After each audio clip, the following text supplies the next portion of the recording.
Boa tarde, pessoal. Professor Everton aqui para a nossa primeira aula, né? Que a aula anterior foi só uma explicação de como vocês devem proceder, né, para estudar online. Agora a nossa primeira aula da apostila, tá?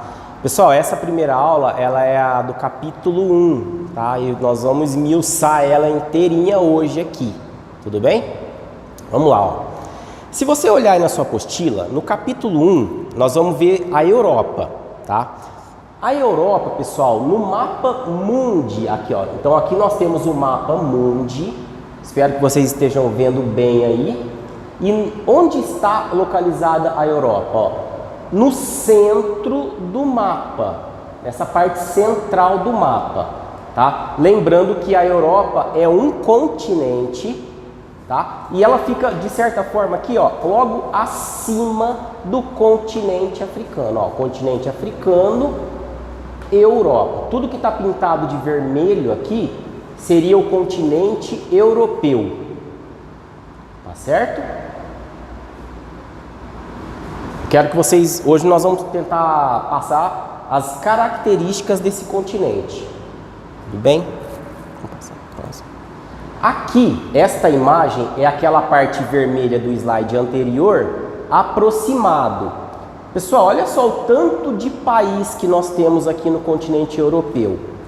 Olha, eu não vou te falar o número exato, porque isso muda, mas são aproximadamente 50 países, tá? Dentre eles, alguns são mais famosos do que outros. Por exemplo, nós temos a Alemanha, né? Eu acho que a Alemanha ninguém esquece, né, por causa do 7-1, né? A França, a Espanha, Portugal, tá? O Reino Unido. Então são alguns países mais famosos. Existem aqueles também um pouco menos conhecidos, né? Por exemplo, menos conhecido, Bielorrússia, Estônia, Ucrânia, Moldávia. São alguns países que a gente ouve falar um pouco menos. Se vocês prestarem atenção nesta imagem aqui e olharem nas imagens que você tem na sua apostila, você vai perceber que a Rússia, ela entra na parte do continente europeu, tá? A Rússia, pessoal, né, igualmente a alguns poucos países que nós vamos ter no mundo, ela é considerada um país bicontinental. Para quem não se lembra, né, o prefixo bi significa dois. Então, por que ela é bicontinental? Porque tem parte da Rússia na Europa e parte da Rússia, que não aparece neste mapa, lá na Ásia, né? A Rússia, lembrando, o maior país do planeta, tá? Tem mais do que o dobro do tamanho do país, no nosso país. Tem mais de 17 milhões de quilômetros quadrados esse país da Rússia. E uma parte dela está na Europa. Eu quero que vocês também sempre se lembrem, pessoal, quando a gente estiver falando de Europa, que lá os países são muito pequenos, tá? Por exemplo, se vocês desconsiderarem esse pedaço da Rússia, a Europa inteira, esses aí mais ou menos 50 países, são menores do que o Brasil, tá? A Europa inteira. Nós temos alguns países aqui que são do tamanho dos nossos estados. E nós temos estados brasileiros muito maiores do que países europeus. São países muito pequenos. Imagina o seguinte exemplo. Você sai de Miguelópolis e vai viajar para São Paulo. Uma viagem que deve levar em média aí umas 5 horas de carro, né? Em média, vamos pegar aí essa quantidade de tempo. Se você fizer a mesma viagem, na mesma velocidade, na Europa, você cruza quase que uns 4 a 5 países. E aqui, você saiu de uma cidade e foi para outra dentro de um mesmo estado. Então, olha a diferença de tamanho que nós vamos ter. Portugal, o país Portugal, tem quase mais ou menos o tamanho do município de São Paulo. Então, as coisas na Europa, devido a esse tamanho menor, parece, né, pelo menos pelo que a gente consegue ver historicamente, são mais fáceis de se administrar. Não é muito mais fácil administrar uma propriedade pequena, uma casa pequena, do que administrar uma casa muito grande? A mesma coisa a gente pode pensar para o país. Tá bom? Vamos para o próximo. Aqui, ó, nós temos nesta imagem, não sei se vai estar dando para ver muito bem, as delimitações, até onde que a gente considera a Europa. Aqui na parte, a Europa ela vai vir aqui, ó, até o nordeste, nesse ponto aqui, ao nordeste do continente, tem uma cadeia de montanhas, chamada de Montes Urais. É uma cadeia de montanhas normal, Monte Ural ou Montes Urais, tá? É uma cadeia de montanhas. Nós temos também ao norte o Oceano Glacial Ártico e o Mar do Norte, tá? A oeste nós temos o Oceano Atlântico, a leste também tem o Mar Cáspio, lembra que junto com os Montes Urais. Ao sul nós vamos ter o limite da Europa, como vai encontrar no meio do caminho o Mar Negro e o Mar Mediterrâneo, tá? Lembrando que a Europa faz limites aqui, né? Ela tem uma separação bem pequenininha aqui de alguns poucos quilômetros com o continente africano, é quase coladinha. E ela é colada com a Ásia, tá? Então esses são os limites do continente europeu. Alguns dados meio rapidinhos aqui, isso aqui eu vou falar meio rápido, tá? A área média da Europa, 11 milhões de quilômetros quadrados, tá? Lembrando que o Brasil tem 8 milhões e meio. Se você desconsiderar a Rússia, o pedaço da Rússia que está na Europa, a Europa inteira é menor do que o Brasil. Tira essa quantidade de quilômetros que faz parte da Rússia, do tamanho do continente europeu inteiro, nós vamos ter menos do que o tamanho do Brasil. E uma curiosidade seria que um dos menores países do mundo está no continente europeu, é o chamado Vaticano, né? Onde o Papa seria mais ou menos a figura de um presidente para nós aqui no Brasil. O tamanho do Vaticano é de apenas 0,44 km². Só para você ter uma ideia, né, é bem menor do que Miguelópolis, mas é considerado um país, tá? Então o Vaticano é um país, mas é muito menor do que o município de Miguelópolis, bem menor. E aqui, né, lógico, isso aqui vocês nunca vão precisar lembrar, mas é porque eu coloquei aqui o nome de praticamente todos os países, né? Porque vai que uma hora você quer ter curiosidade, na sua apostila você vai ter também lá esses nomes expressos direitinho. O continente europeu, pessoal, tem umas... eu acabei de comentar, ele é mais ou menos, a gente pode considerar que ele é emendado com a Ásia. Então, tudo isso daqui, Europa e Ásia, a gente dá até nome para esse grande continente, tá? Que na geografia eles acharam melhor dividir. Mas se você considerar tudo Europa e Ásia, nós temos o chamado Eurásia. Seria a soma das palavras Europa mais Ásia, Eurásia, tá? Porque fisicamente não tem separação de Europa para Ásia, tá? Só tem aqui uma cadeia de montanhas que vocês viram no slide anterior, que são os Montes Urais. E lá nós vamos encontrar também algumas penínsulas. Para quem não sabe, para quem não se lembra, o que é uma península? É uma grande faixa de terras separada do continente por uma estreita faixa de terra. Olha aqui, ó. É uma grande faixa de terras separada do continente, separada de certa forma não, né? Um pouco mais distante do continente por uma estreita faixa de terra. Então, a península, nesse caso, a Península Ibérica, que vocês ouvem falar tanto nas aulas de história, que aqui está Portugal e aqui está a Espanha, tá? Península Ibérica, Península Itálica, Península Balcânica, tá? Então tem várias penínsulas, inclusive tem um exercício na apostila que vocês vão ter que colocar esses nomes aqui, tá bom? Próximo. Uma outra maneira de dividir a Europa é de acordo com os pontos cardeais, né? Então nós temos a Europa setentrional, Europa meridional. Pessoal, isso aqui era coisa que vocês já tinham que saber, tá? A palavra setentrional significa norte, tá? Então isso aqui é um sinônimo. Europa setentrional é o norte da Europa. Europa meridional, a palavra meridional significa sul. Então, o sul da Europa. Europa central, Europa oriental. O que a palavra oriental pode ser usado como sinônimo? Leste. Então, o leste da Europa e a Europa ocidental ou oeste. Tá? Leste, oeste, norte e sul. Tá bom? Também é uma outra maneira da gente poder dividir o continente europeu.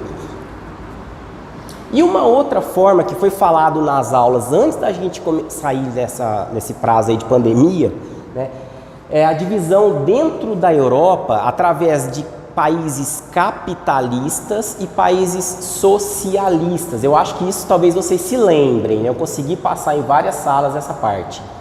Na Europa, nós temos, do lado dos países pintados aí, no caso, em azul ou em roxinho, não sei que cor que está aparecendo aí, nós temos os países que, na época que existia o socialismo, os países capitalistas, que hoje são os países mais ricos do continente europeu. E à direita, aqui está a Alemanha, ó. Então, à direita da Alemanha, lembra do Muro de Berlim? Então, à direita da Alemanha, nós temos os países que, quando existia o socialismo, eles eram socialistas. Quem que era o líder dos países socialistas, vocês se lembram? Quem que era? A União Soviética. Tá? Então, nós tínhamos aqui, hoje não existe mais, e eles são considerados hoje países em transição, ou seja, eles estão mudando, já mudou, mas eles estão se adaptando cada dia que passa, né, de socialista para capitalista. O socialismo ele não deu certo, né, pessoal? Então acabou o socialismo, acabou a União Soviética e hoje está praticamente 100% tudo capitalista lá dentro. Quanto ao clima, o continente europeu está aqui, ó, ele pode ser considerado quase 100% de clima temperado. O que seria isso? O clima temperado é aquele tipo climático onde nós conseguimos perceber as 4 estações do ano: primavera, verão, outono e inverno. Olha aqui, ó. Então a Europa ela está totalmente acima do trópico de Câncer, aqui está a Europa, ó, na área verde, totalmente acima do trópico de Câncer e a maior parte abaixo do círculo polar ártico. Uma parte da Europa está acima, então aqui nós temos um clima polar, tá? Mas a maior parte do continente europeu é do clima temperado, tá? Então esse é o clima que eu quero que vocês guardem o nome aí, clima temperado. Quanto ao relevo, tudo isso de informação não é necessário guardar. O que eu quero que vocês se lembrem através dessa imagem? Que o que predomina de relevo na Europa, no caso aqui é a área verde, seriam terras mais baixas, até mais ou menos 200 metros de altitude. Por que isso é importante? Agricultura, pessoal, agricultura, indústrias, construção de cidades. Então a Europa ela é favorecida na parte do relevo. A maior parte do território é de terras baixas, isso é muito bom. Porém, não esqueçamos, tá? Não vamos esquecer que lá também tem cadeias de montanhas, tá? Os famosos Alpes ou Alpes suíços, né? Então nós temos áreas ali que são bastante elevadas, mas o predomínio é de terras baixas. Isso foi muito bom economicamente falando para a Europa. Quanto à hidrografia, lá nós vamos ter uma grande quantidade de rios, né, eles são numerosos, mas eles não são extensos, eles são pequenos. Olha, pessoal, como o relevo lá, a maior parte é um relevo mais plano, né, os rios são muito bem aproveitados para navegação. Lembrando que o transporte por navios é o mais barato de todos que existe, tá? Onde os rios não são tão planos, são os chamados rios de planalto, eles usam para construção de hidrelétrica. Porque imagina, nascente do rio Foz. Então, ó, quando o rio ele nasce num lugar muito mais alto e tem que percorrer um grande caminho para chegar na Foz, você constrói hidrelétricas para produção de eletricidade. Já nos rios de planície, ele nasce numa altitude, ele percorre uma grande quantidade de quilômetros, mas ele não muda muito de altitude. Então, nesses rios de planície, é bom para navegação, tá bom? Quanto à distribuição populacional, lembra do mapa, daquele mapa, todos os mapas que eu passei. Olha, onde está concentrada a população europeia? Entre a Alemanha e a França, onde mais temos aqui essa concentração populacional. E também no Reino Unido, na Inglaterra, aqui, ó. Então essa faixa da Europa é a faixa mais densamente povoada. E em alguns lugares nós temos os chamados vazios demográficos, por causa da baixa temperatura, gelo quase o ano todo, tá? Ou então em lugares onde existe cadeia de montanhas, aí não dá para morar, né, pessoal? Aqui é uma imagem de satélite, eu não sei se vai pegar legal, mas ela foi uma imagem de uma montagem de uma foto de satélite tirada à noite, lá do continente europeu. Note que naquele lugar que eu falei, a concentração populacional, ó, entre a Alemanha e a França e o Reino Unido, é onde as luzes mais aparecem lá no satélite. Olha o contraste com o continente africano que aparece aqui embaixo. No continente africano está quase tudo apagado e na Europa, ó, na parte central principalmente, está tudo aceso. Olha que legal. Imagem de satélite. Aqui é a Itália, a famosa botinha. Quanto ao quadro humano, algumas coisas a gente vai ter que lembrar. Nós temos aí uma população de aproximadamente 700 milhões de habitantes. Na apostila fala em 740 e poucos milhões, tá? Mas lembrando que é mais do que 700 e menos do que 800, para mim tá bom. A densidade demográfica supera os 70 habitantes por quilômetro quadrado, que significa uma alta densidade demográfica. Então as pessoas estão morando tudo perto na maior parte do território.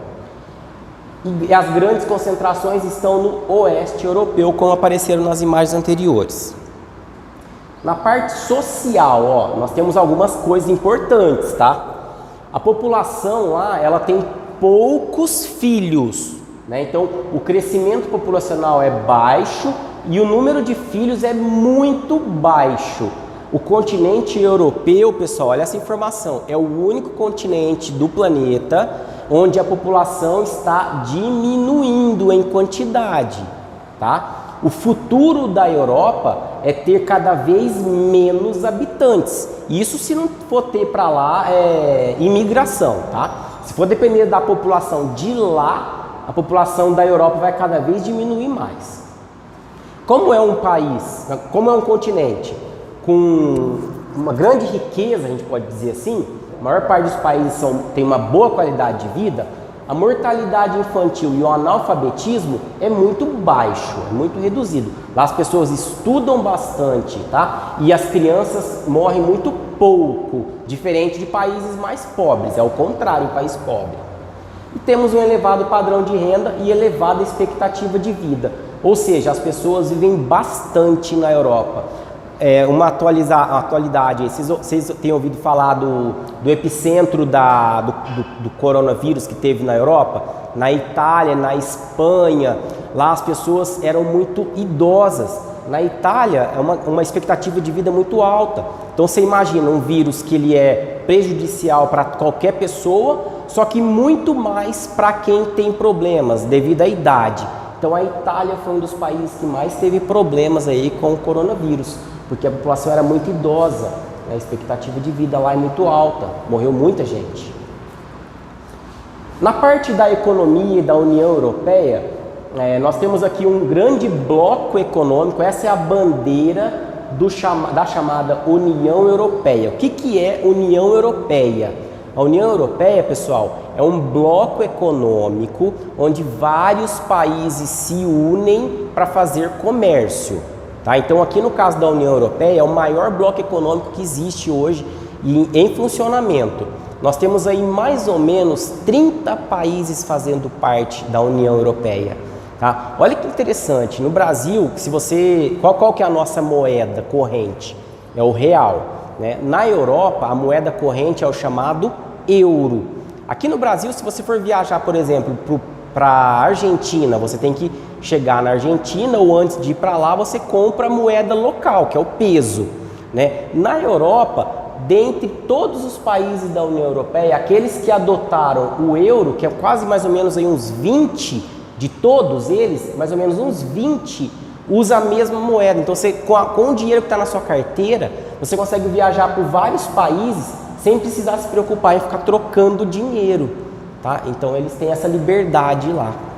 Esse aqui que vai vir agora é o símbolo do euro, que é a moeda usada aí por mais ou menos 20 países dentro do continente europeu, e inclusive ela está valendo mais que o dólar, tá? O euro está valendo mais que o dólar, tá 6,50 mais ou menos na data de hoje aqui, 2020.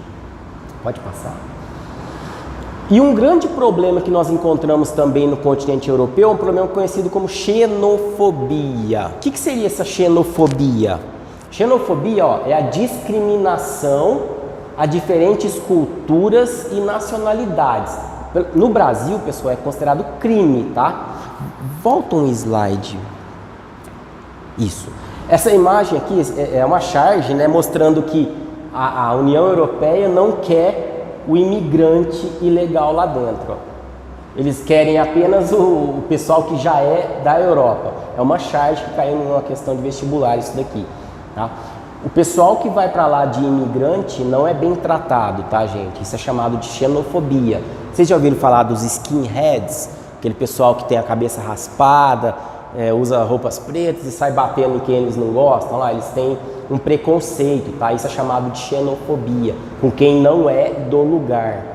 Tudo bem? Pode passar 2. E o que eu vou deixar aqui na imagem, né? Você vai pausar o vídeo aí já. Eu quero que vocês façam todas essas atividades aqui e eu vou cobrar até mais ou menos semana que vem, daqui uns... Eu vou passar exatamente no grupo do WhatsApp até a data que eu vou querer, mas já começa a responder, tá? Foi o capítulo 1 todo, tá, pessoal? É bastante coisa, né? Mas tem bastante tempo agora. Bom, no mais é só isso. Queria deixar um grande abraço aí para vocês.